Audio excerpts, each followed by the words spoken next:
If God is good, then God be cruel.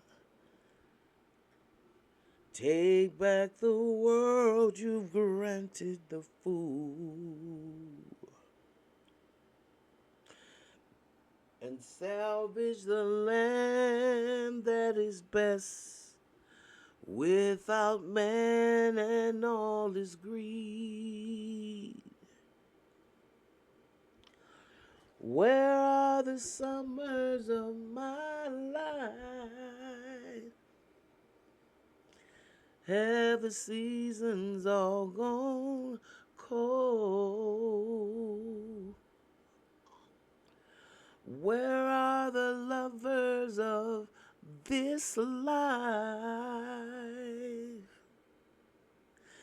And who's put the fires out in our souls? Oh, oh, oh, oh, oh, oh, oh, oh. Mm, mm, mm. Where are the summers of my life? Shh. You know, I was taking my time. Good morning, good afternoon, first of all. Good evening, family. Welcome to the Mental House with me, your host, Khadija. I was gonna wait, and well, I have, and I just wanted to look up a little bit more, um, do a little bit more research on these California fires, and what I uncovered is really a lot. So I want to start right there, okay? I want to start with talking about I didn't know that people could own water. And I know for a fact that you're always going to blame the black person. Always blame or the woman, because you have to go for that misogynistic angle or race angle. Uh, and that's who's going to be responsible for the fire that's burned down, California. We're not going to talk about the arsonists and the possibility that these fires could be created by somebody. But we're going to focus on the fact that Karen Bass is incompetent, a DEI hire, that's their favorite word, and that the police chief, the fire chief is a lesbian, and that's that DEI hire. This is why all this phenomena is happening in California. It's just so ridiculous. I can't even hardly wrap my mind around it. So the first thing I wanted to do is say, y'all bear with me, a little bit, because it's so mind-boggling what goes on in America every day, and then some people are willing to take the blame. Some people are first at pointing the fingers at others. So this video is really twofold, okay? But the most common thing is America does this all the time. Um, Things like this happen. Um, Y'all been know since you moved to California back in the 17 and 1800s that land was susceptible to fires. So this is nothing new. First of all, you've been noted. This is not the first time that it's done caught ablaze, but maybe the first time it's been more deadly and that's because it was hard to contain because it the with arsonists you getting help in creating the madness. But I thought I'd let y'all hear some real interesting about a billionaire couple who really basically is stole uh, California's water supply. They own the water. Nobody talking about this. And well, let me just pull this up and let y'all hear it. Let y'all hear it. Californians suffer through unprecedented drought. One billionaire couple owns a massive share of the state's water system, seized in a series of secretive meetings 2 decades ago. That system was largely paid for by the very taxpayers whose water these billionaires hold hostage. Urban water systems are desperate for water, but in 2023, they'll receive just 5% of what they requested from the state. The Resnicks are the biggest farmers in California. As of 2007, they owned 4 San Francisco's worth of farmland, and nearly half of Americans buy at least one of their products. Their pistachios, their pomegranate juice, their mandarins, their flowers. It's all under one massive umbrella, the Wonderful Company, a privately owned company worth at least $5 billion. The majority owners, the Resnicks, are worth at least $8 billion. How were they able to take over such a large percentage of what should be a shared public resource? This is The Classroom from More Perfect Union, and today we're looking at how the Resnicks got rich. Linda is a former child actress, the daughter of Jack Harris, a successful movie distributor of the 1950s, most well known for The Blob. Starring Steve McQueen and a cast of exciting young people. At 19, she founded her own advertising agency. Stewart was born to a middle-class New Jersey family and started his first business, a janitorial service, in grad school. He eventually acquired American Protection Services, a burglar alarm and security company. Linda approached him about marketing services for the company, and they hit it off, not knowing that one day they'd work together to take over California's water.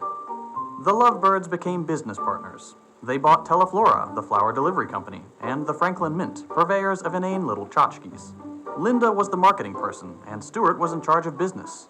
As Linda told the LA Times in 1993, "I've always said that Stewart and I together make one perfect person, like little salt and pepper shakers." In the late 80s, they found their primary industry, agriculture. They got into the pistachio business. Linda said, "We've done more for the pistachio than anyone ever since it was planted in the Garden of Eden. My husband should be canonized for all the work he's done." They started branching into other products, almonds, pomegranates, citrus, wine, and acquiring more and more land to cover it, including some very important land in Kern County, which granted them water rights in the area. As the Resnicks were building their empire, the state of California was building new water infrastructure with taxpayer money. California's natural water supply is very inconsistent. Vastly differing amounts of rainfall means the state can go from surplus to drought and back very easily. So they build water banks to store water during surpluses to have during droughts. One important storage facility is the Kern Water Bank, started in 1988. The facility was built with hundreds of millions of taxpayer dollars, which could have been a good thing. The people of California would have owned the water. But there were 2 Californians thirstier than the rest, and they wanted more water. Linda and Stewart Resnick, and they had a lot of political power. We'll get to that. In 1994, state water officials, water infrastructure contractors, and agricultural landowners with water rights arranged a secretive meeting at a resort in Monterey Bay, California. These groups, a mix of private companies and public agencies, rewrote California's water rules without any input from voters, taxpayers, or legislators. The new rules, called the Monterey Plus Agreement or the Monterey Amendments, were devastating for working Californians, and great for agriculture billionaires. The original code included urban preference, a long-standing rule that in times of drought, the state water board would give urban areas, where people live, access to water supplies before agricultural interests. Monterey axed that. That means that in times of drought, the water systems for normal Californians would have to buy water from private companies, because they weren't getting it from the state. The new agreement also loosened regulations on paper water. That's water that doesn't necessarily exist anywhere but on paper. The full quantities of water that providers could have, but don't actually need to have. Today, 5 times as much water has been promised and sold as actually exists. And importantly, the meeting changed ownership of the Kern Water Bank. What once belonged to the state was transferred to a few private water contractors, one of which was Westside Mutual, a wholly owned subsidiary of Wonderful Foods. The wonderful employee who runs Westside, Bill Phillimore, is the chairman of the public organization that manages the Kern Water Bank. Boom. One secret meeting, and the Resnicks owned nearly 60% of an important California water resource, built with hundreds of millions of dollars in taxpayer money. The new ownership, combined with the rules on paper and surplus water, meant that during times of drought, the Resnicks could sell Kern water back to the state water systems.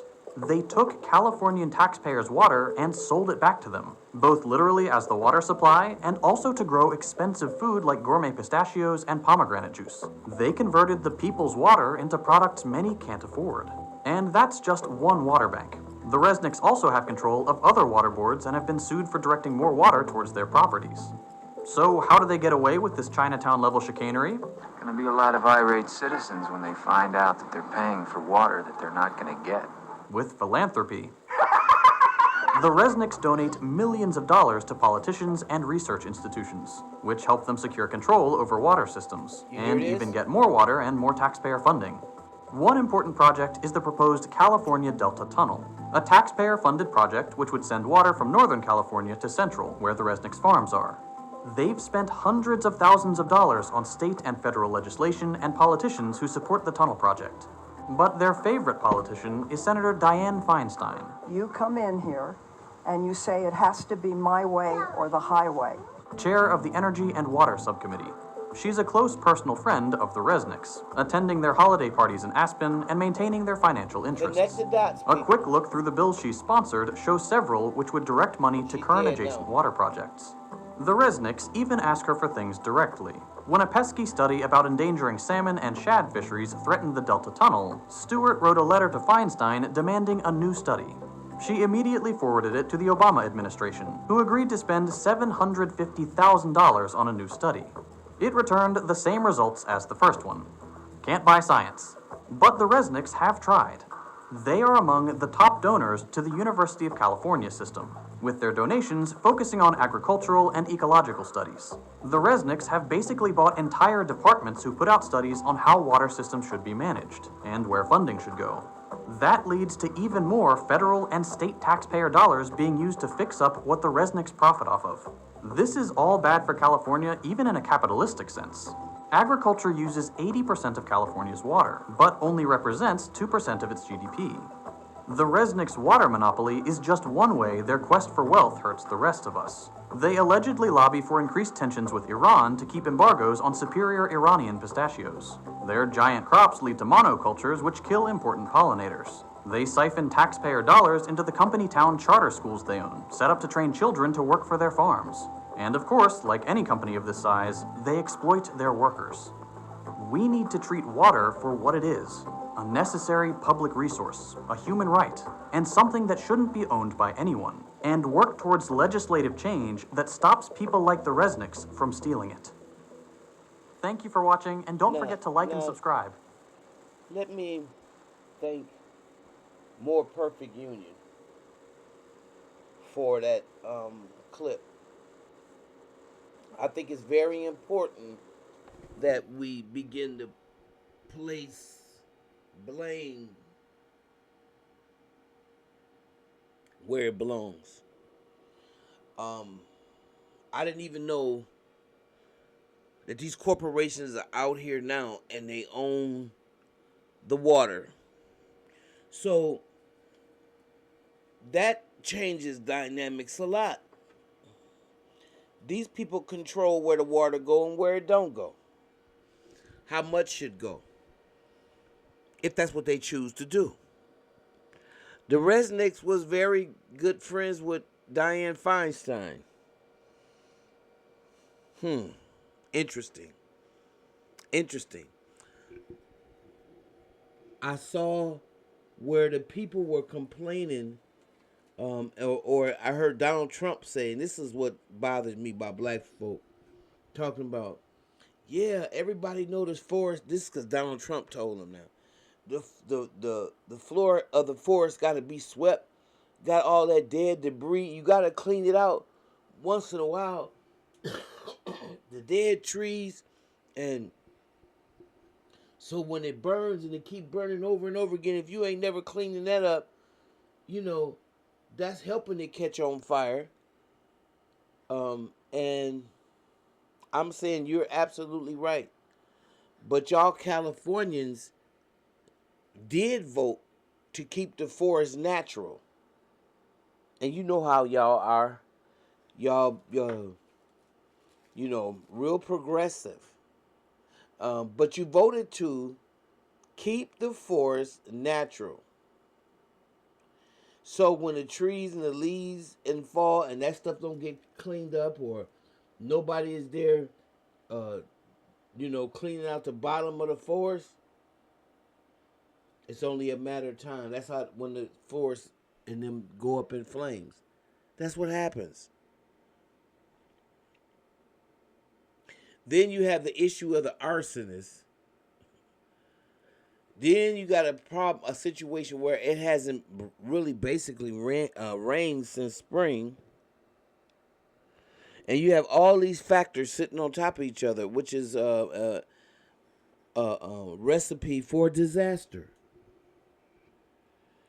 But don't sit up here and start blaming the black woman and the fire chief, and just like that lady that jumped out the car on Newsom, um, talking about, well, what are you gonna do? I mean, I'll get out here and I'll help fill them up with you. I wanted to say, go take your ass home. Take your ass home.